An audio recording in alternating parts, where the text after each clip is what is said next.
How do you define a business leader? Because that's slightly different than a general leader. In my mind, business leader, and why I chose that term, is anybody who either operates in business, meaning they have their own, whether they're the owner or not, or anybody who works in a corporation inside business and steps up to lead. Here's the thing. If you've heard me talk on leadership before, you know I share this, that leadership is not about a title. We take care of the people to the left and right of us, no matter what position we're in. And many times, actually, in my experience, people that don't have the title are the better leaders. So a business leader is somebody that's working in some business capacity, whether that's corporate, they have a job, or they have a business, and they are using their influential voice to impact not just, obviously, the tasks at hand, but coexisting with doing good and impacting others in a positive way.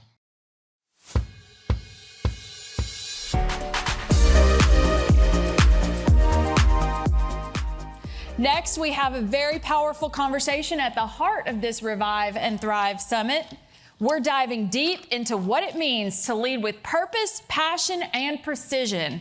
Tricia Brouk, who you all know, is a curator of voices that change the world, and she sits down with visionary entrepreneur Maria de Lorenzo Reyes.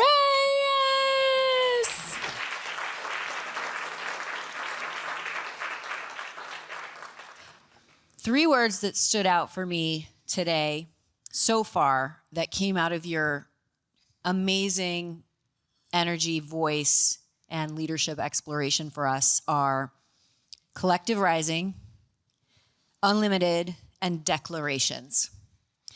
I happen to know Maria very well because we work together. I'm an honored mentor of Maria, and the leadership skills that she has shown throughout the time that I've known her and that I've known you have been extraordinary. And what I would love to ask you first is, you have mentored so many organizations and individuals, and clearly you have mentored many people in this room.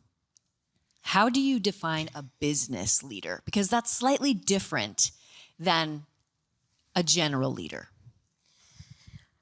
In my mind, business leader, and why I chose that term, is anybody who either operates in business, meaning they have their own, whether they're the owner or not, or anybody who works in a corporation inside business and steps up to lead. Here's the thing. If you've heard me talk on leadership before, you know I share this, that leadership is not about a title. We take care of the people to the left and right of us, no matter what position we're in. And many times, actually, in my experience, people that don't have the title are the better leaders. So a business leader is somebody that's working in some business capacity, whether that's corporate, they have a job, or they have a business, and they are using their influential voice to impact not just, obviously, the tasks at hand, but coexisting with doing good and impacting others in a positive way. Because I share and talk about this all the time, that leadership is not just about getting tasks done. In fact, it's more about impacting the lives of the people that are in your care, that you serve. And that could be for good, hopefully, or for bad. Do you think leaders are born good, or do you think they can be taught to be great leaders? That's a great question. I think that nobody's born a great leader. And part of the reason why my answer is going to be multifaceted is because in order to be a great leader, you have to be super self-aware and challenge your own beliefs, biases, your own skills, your own ego all the time. So if you haven't done that, then you haven't gone through any evolution. And so you can become one by doing that, by also being an infinite learner and a student of leadership, what it takes to be a good leader. And in my own journey, honestly, because that's another thing that's like a thorn in my side.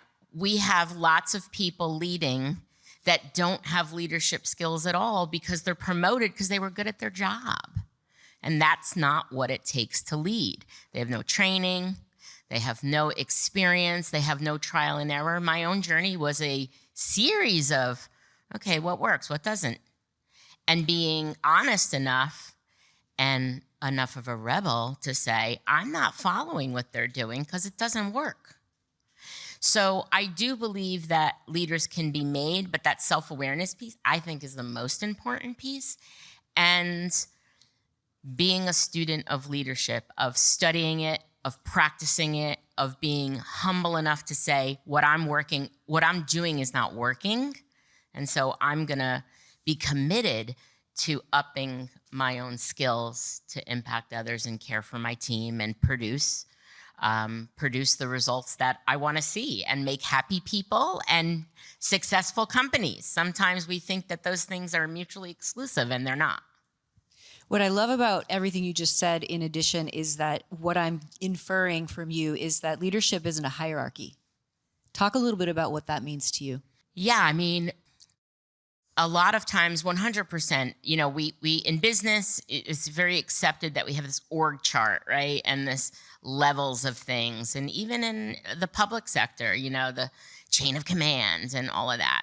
Obviously, that is something that's a structure that we live within and we operate within. But as I said, leadership is many times seen at sometimes the frontline people. You see the people who roll up their sleeves, that rally the team, that get people motivated, that show care and concern, to hold space for others in the moment of when they're not doing well. Sometimes in business, we're so quick to, let's write her up. We got to fire her. We got to manage her out, or him. And many times it's people that are in the peer role that are extending that care and concern, that are giving someone the opportunity to say, okay, it's all right. Like, you didn't do well. We can make this better. It's not a failure. It's it's a lesson learned. It's a opportunity. So yes, that a lot of times doesn't come from the higher up. I'm not going to say all people with the position to lead are bad, because I have encountered some great ones. But many times it's the people that are beside you or beside others that have that ability to do all those things that I just mentioned. You produced this event, and it requires a lot of leadership in order to get all of these moving parts to work so effortlessly and in tandem. When you think about leadership in business, talk a little bit about how it infuses all parts of our lives and why it's important to acknowledge that. When I work with companies, and particularly like C-level staff and executives, and I talk about feelings, and I talk about, these are human beings that you're working with, and, they have emotions, and like, whoa, we have to get to know them. We have to know what's going on. Yeah, you're working with human beings, and you cannot motivate someone if they don't feel that they trust you, if they don't feel like you care for them, that you don't have their best interest at heart. And so I think that that's one of the most important things in kind of defining that. You mentioned rebel leadership just a minute ago, which I know is part of your platform. Mm-hmm. When you think of rebel, or when most people think of rebel, they feel like it's like a bad girl. And that's could be true. But your definition of rebel leadership is what, Maria? I love that you asked me this question, because definition of rebel leadership doesn't mean just shaking things up for the heck of it, right? It's not creating chaos for chaos sake, like we see a lot. It is abandoning the norms in corporations and business practice that still exist that don't work. They don't work. How we're supposed to lead doesn't work. And what happens is that All those people that get promoted just replicate what they see other people doing. And so rebel leadership means having the courage to do something different, to find what works, to not be trapped by, well, this is business, we're not supposed to do that. And, or, this is the one I get a lot, well, we have to make money here. Again, yes, but actually, the environments and the culture that are supported by the principles of rebel leadership actually are more successful and make more money. So again, that's not mutually exclusive. So rebel leadership is abandoning the norms of what we see, of what still is so pervasive. And like when I get people to kind of embrace this a little bit and then they go back into that culture in their company or their business, they get pulled right back in. Norms are so powerful, and I'm on a mission to break that norm and really create a movement around rebel leadership. And when you talk about the culture that's already been created in this norm that's not working and that's not giving people voice or making them feel like they belong, if we have been introduced and gotten a taste of rebel leadership, what do we do if we go back into the norm to shake that up? Part of this is being identified, right, but with your values, because as you operate, whether you're a leader, whether you're a business owner, whether you're an employee, many times we are so sucked into that norm. And that a lot of times is very anti the values that we have. But it's like, okay, but it's my job and I got to do it. It's going back to that North Star to say, this is not right, and I'm going to choose to do something different, or this doesn't work. And here's what I can prove, and prove it works better. So really getting, again, I talked about self-awareness, really aligning with things that you value as a leader and the things that you want to uphold and the things that you want to promote and how you want to show up is the foundation. And going back to that each and every day is how you guide yourself if you fall off. I love that you think of leadership as it's not right or wrong. It's what you've been taught. It's what's been passed down. And here's how to be better and why it's important to be better. Can you talk a little bit about that in terms of people's mindset shift around leadership?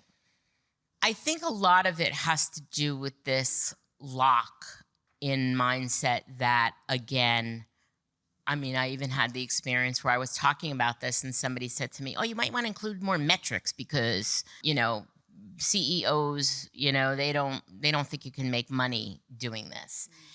And, even in your piece, what I'm trying to do is inspire people to understand that this works better and to have the courage to prove it. So I would say that in order to do that, you've really got to be committed to it yourself. And I also would say that this is something that, again, if you're not self-aware, I think a lot of us struggle with, we're not even aligned with what are my values and am I living them? We like to put posters on the wall. Companies do that as well. It's like we have a marketing exercise. You have a marketing exercise. I do that myself. A marketing exercise, but it's not just a marketing exercise. It has to go deeper. It has to be, what do you believe and what are you committed to standing up for and standing against? Absolutely. And you also, in addition to the rebel leadership and curiosity, you care very much, and I believe are part of your values are inclusion, diversity, and belonging. Yes. Those are core values of yours. How are you talking about inclusion, diversity, and belonging right now, specifically in such an innovative way, and why do we need it? Right now, I'm going to really respond to right now because I think there's a little bit of an assault on those things. And I think that's on purpose to manipulate.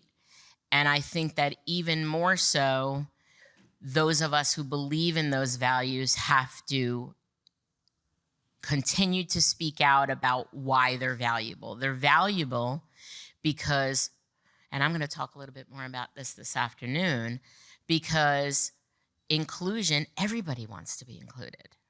I mean, anybody who doesn't kind of understand that is a little off kilter, I think. Disconnected and tone deaf, and diversity. So we want everybody to be the same. Didn't we have that at some point in this country, right? Or this world?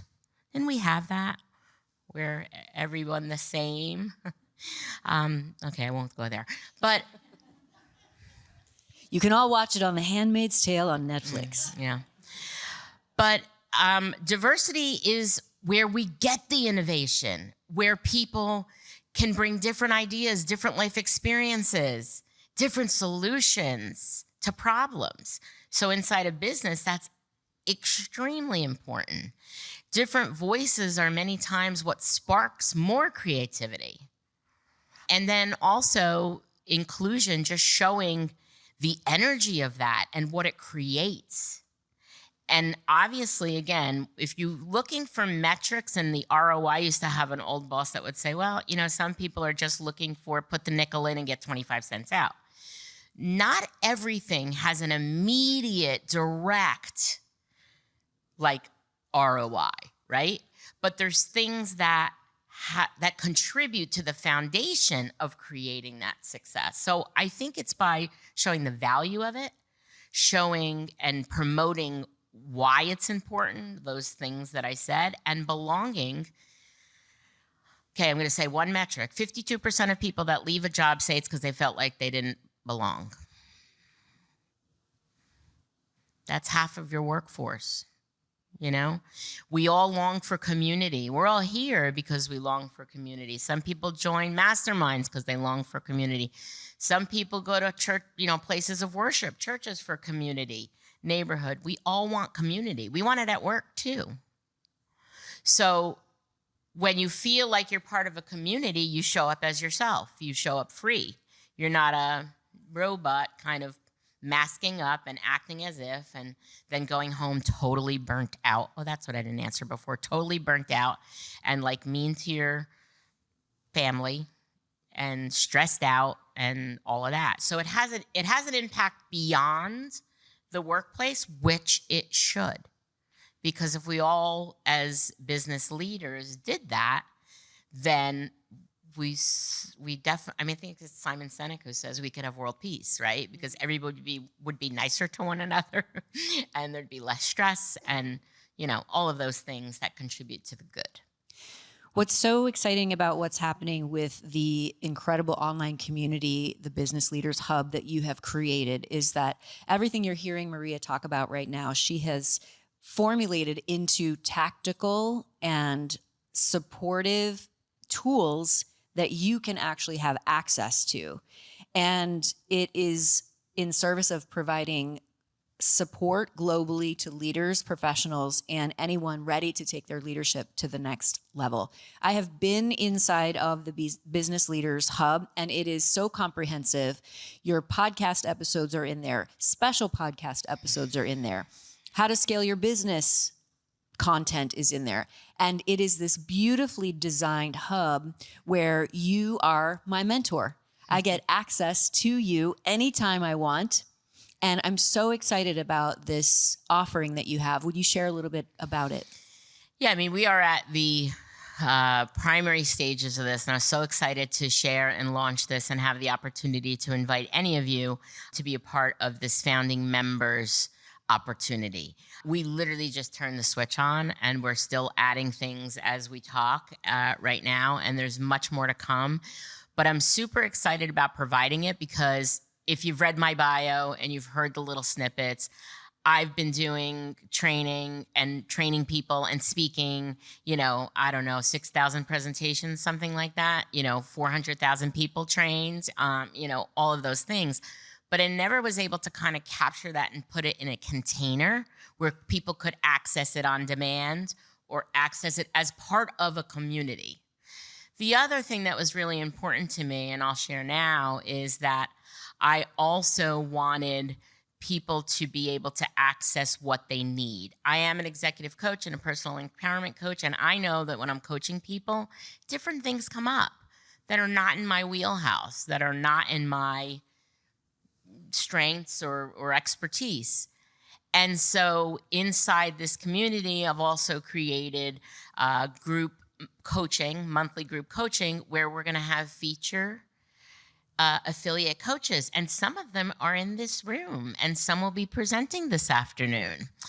Stacey Urich, Chicharaklani, Sal Rametta, and Annika Alstrom, who is not presenting, but all have different expertise than I, and ones that people, when they're being coached in that self-exploration, especially as leaders or business people, a lot of times things come up that other people can address. So I'm super excited about offering that. We are, again, soft launching. Founding members can get in now with the offer that Angela is going to promote and tell you about. After this, there's going to be a QR code to get in. I'm offering 3 months free. And also, you as part of the founding members helping us to curate it further than the start that we've done, to contribute and tell us what you're looking for, what you want, and to be able to provide that all in that one container.